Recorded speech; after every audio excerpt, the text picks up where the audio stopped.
got a wife and 2 kids back in Detroit. Haven't seen them in 6 months.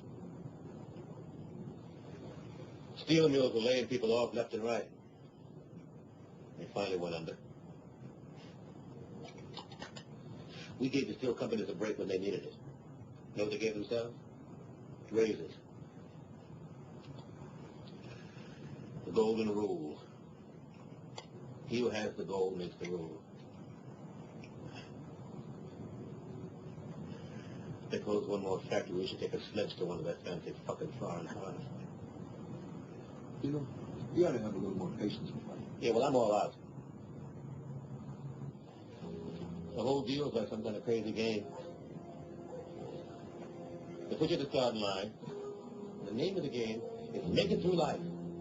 Well, everyone's out for themselves and looking to do you in at the same time. Okay, man, here we are. Here we are. Now, you do what you can. But remember, I'm going to do my best. Blow your ass away. How do we restore America as the great manufacturing country, the great manufacturing base of the world? Well, the first thing that we've got to say is we're not going to pit the American people against penny wage labor around the world.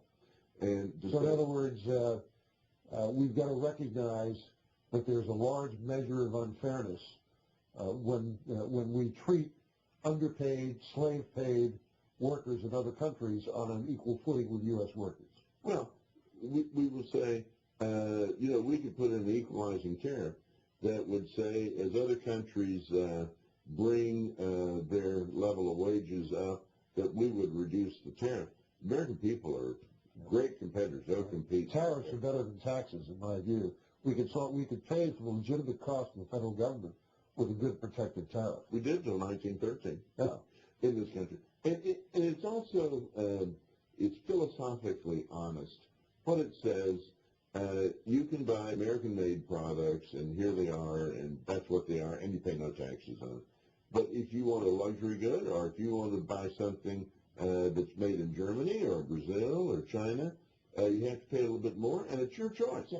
George Washington articulated that. Yes. He said it's better to buy an American product.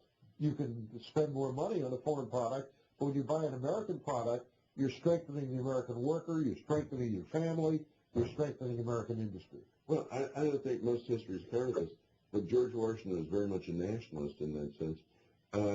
He was, when he was inaugurated, he was in a suit that was made out of American cloth, buttons that were made in the United States, shoes that were made in the United States.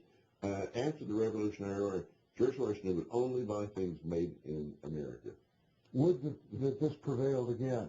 Wasn't that a nice attitude? As a matter of fact, most of our presidents, until 1913, were protectionists. They wanted to protect American industry. Well, Teddy Roosevelt, remember the great line, "Thank God I'm not a free trader." Yeah. Yeah. I mean, that's how we built this country. And it's so interesting in the propaganda around trade is to hear academics and others talk about how free trade built America. But baloney. Of course, this was another key element of Karl Marx's Communist Manifesto. He said the way to advance communism is with a policy of free trade. It is disruptive. Look at the disruption that we're having right now inside our economy. And, of course, our bankers and others will just fall over themselves for these sort of short-term profits, regardless of the